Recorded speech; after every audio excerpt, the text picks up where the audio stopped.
कौन कौन से मनवंतर में भगवान ने कौन सा अवतार धारण किया। पूज्य सुखदेव जी महाराज कहते हैं, राजा चतुर्थ मनवंतर में भगवान ने हरि अवतार धारण किया और एक गज की रक्षा की, हाथी की रक्षा की। हाथी ने भगवान का नाम पुकारा और भगवान दौड़ करके वैकुंठ से आ गए। तो परीक्षित जी महाराज ने कहा, कभी तो कहते हो कि जन्म जन्म मुनि जतन करा ही अंतराम मुख आवत नाय, और दूसरी तरफ कहते हो कि हाथी ने पुकारा और भगवान आ गए। आप कृपा करके ये वृतांत मुझे सुनाइए। और सुखदेव जी महाराज गज ग्रह की कथा सुनाते हैं। आसीद गिरभरो राजन त्रिकूट इति विश्रुत है, क्षीरोदयनावृत है श्रीमान, योजना नाम उच्छ्रित है। एक 10,000 योजन का त्रिकूट पर्वत है। उस पर्वत पर 70 तरह के, लगभग 70 तरह के वृक्षों का नाम भागवत में लिखा है। अनेकों तरह के वृक्ष लगे हैं पहाड़ पर और सब तरह के जीव जंतु रहते हैं, शेर भी रहते हैं और वहीं पर एक गजराज रहता है। उसकी कई पत्नियां हैं, कई बच्चे हैं। एक बार वर्षा के मौसम में बारिश कम हुई तो पानी वहां कम मिला और हाथी को स्नान करने के लिए जल नहीं मिला। हाथी जब नहाता है ना तो ऐसा नहाता है कि रोम रोम में जल भर जाए। आयुर्वेद में एक स्नान होता है हस्तिपत स्नान। गजराज अपने परिवार को लेकर के पहाड़ से नीचे आ गया। बोला जब बारिश होगी फिर आ जाएंगे लौट करके, तब तक जीने कहीं जाके। एक जंगल में सुंदर सरोवर दिखाई दिया, स्वच्छ जल लहरा रहा था।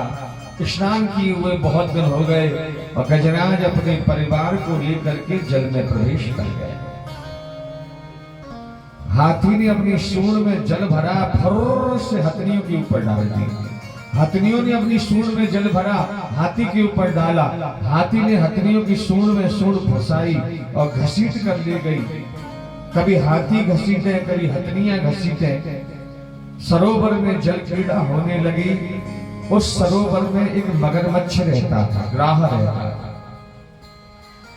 उसने देखा कि एक गजराज अपने परिवार के साथ जल क्रीड़ा कर रहा है और अगर ये यहाँ रहा तो मेरा जल गदला हो जाएगा, इसे यहाँ से निकालना जरूरी है। अंदर प्रवेश किया और गजराज का पैर पकड़ लिया। अब एक साधारण बात है, सामान्य नियम है कि जो जीव पृथ्वी पर रहता है उसकी ताकत पृथ्वी पर ज्यादा है और जो जीव जल में रहता है उसकी शक्ति जल में ज्यादा होता है। हम पृथ्वी के जीव हैं, हम जल में जाएंगे तो हमारी शक्ति काम नहीं करेगी। तो गजराज है वो थलचर है, ग्राह है वो जलचर है। तो ग्रह की शक्ति ज्यादा है, घसीटने लगा। ग्रह घसीटता ले जा रहा है। पत्नियों से कहा मुझे बचाओ। पत्नियों ने सूंड में सूंड फंसाई पर वो भी घिसटने लगी तो छोड़ दिया, निकल करके बाहर आ गया। बच्चों से कहा बचा। बच्चों ने कहा जब बड़ी बड़ी माता नहीं बचा पाई तो हम क्या बचाएंगे, वो भी निकल के बाहर आ गए। जब जीव पर कष्ट पड़ता है तो ना पत्नी, ना पति, ना भाई, ना बहन, ना बेटा, कोई काम नहीं आता। जीव को कष्ट स्वयं को ही भोगना पड़ता। किसी को कोई बीमारी हो गई भयंकर, अब कैंसर हो गया तो कोई क्या करेगा उसमें, कुछ नहीं कर सकता। भाई घर वाले कर भी क्या सकते हैं, कोई दुख में साथ नहीं देता। दुख जीव को स्वयं ही भोगना पड़ता है। सुख बांटने के लिए बहुत आ जाएगा, चले गए, अकेला लड़ता रहा और कितने वर्ष लड़ा। 1000 वर्ष तक लगता है। समा सहस्रम विगमन महीपते, राजन दोनों को लड़ते लड़ते 1000 वर्ष गुजर गए। पीठ पर जल आ गया, माथे पर जल आ गया, सूंड भी डूबने वाली है। उसने भगवान को पुकारा, ओम नमो भगवते तस्मै यत एतच्चिदात्मकं पुरुषाय आदिबीजाय परेशाय अभिधीमहि। जो सृष्टि का आदि बीज है वो मेरी रक्षा करने के लिए आया। इसको भागवत में अष्टम स्कंद की कथा चल रही है। भागवत में 10 स्कंद हैं, 12 स्कंद हैं। ये अष्टम स्कंद की 8वें स्कंद की कथा चल रही है और इसे गजेंद्र मोक्ष के नाम से जाना जाता है। जीवन में कभी कष्ट पड़े, इसका पाठ करे तो बड़े बड़े कष्टों का विनाश हो जाता है। इस पूरी स्तुति में गजेंद्र ने भगवान का नाम ही नहीं लिया, केवल ब्रह्म को पुकारता रहा, परमात्मा नहीं आया। जब परमात्मा नहीं आए तो गजेंद्र ने सोचा कोई नहीं आएगा, तो एक कमल का पुष्प सूंड में आ गया और अंतिम पुष्प भगवान को भेंट कर रहा है और भेंट करते करते उसके मुंह से निकल गया, ओ तिखे तुझे करे तेरी महक-इच्छा। गला रुंध गया, रोते रोते बोल पड़ा कि नारायण अखिल गुरु भगवान नमस्ते। हे नारायण, हे जगत गुरु, हे कृष्ण, मेरी रक्षा करो, रक्षा करो, रक्षा करो।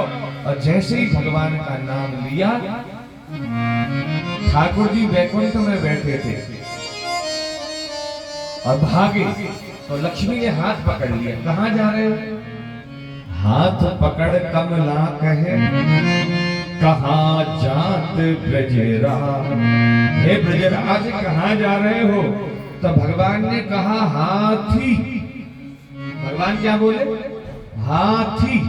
तो लक्ष्मी ने तो केवल हाँ सुना और ठीक कहा ना, इतनी देर में तो हाथी के पास आ गया। हाँ तो कमला ने सुनी, कमला कहते हैं लक्ष्मी को, और थी सुनी गजरा। एक क्षण में भगवान सरोवर किनारे आ गए और आवाज आ रही है कि मेरी? भगवान ने सुदर्शन चक्र का संधान किया और प्रहार किया, जल को चीर करके, और सुदर्शन जा रहा है, ग्राहक की गर्दन पर जाकर के सुदर्शन पहुंचा और 2 टुकड़े हो गए, सारा जल रक्त में हो गया। और भगवान के प्रहार से वो मगरमच्छ चतुर्भुज रूप में बदल गया, 4 हाथ का भगवान के जैसा हो गया, भगवान के जैसा बन गया। और फिर भगवान ने हाथ बढ़ाया, हाथी की सूंड पकड़ी, पकड़ करके बाहर निकाला, और जैसे ही बाहर निकाला तो भगवान के छूते ही हाथी भी 4 हाथ का बन गया, चतुर्भुज बन गया। बोलिए वृंदावन बिहारी लाल की। पर एक प्रश्न किया, बोला भगवान का भक्त कौन है? भगवान का भक्त तो हाथी है ना, तो भगवान ने पहले मगरमच्छ को क्यों उद्धार किया? भाई अपने भक्त के दुश्मन का उद्धार पहले किया और भक्त का उद्धार बाद में किया, ऐसा क्यों? भगवान से कहा आपने गलत किया, अन्याय किया, पहले आप हाथी का उद्धार करते, बाद में आप मगरमच्छ का उद्धार करते। तो भगवान ने कहा मैंने गलत नहीं किया, मैं अन्याय करता ही नहीं हूँ, अन्याय तो मैं जानता ही नहीं हूँ, तो आपने मगरमच्छ का उद्धार क्यों किया? भगवान ने कहा जो मेरे भक्त के चरण पकड़ता है, पहले मैं उसका उद्धार करता हूँ और बाद में अपने भक्त का उद्धार करता हूँ। भगवान ने दोनों का उद्धार किया। इस प्रकार सुखदेव जी महाराज ने ये गज और ग्राह की कथा कह करके सुनाई। बोले वृंदावन बिहारी लाल की। गोविंद जय।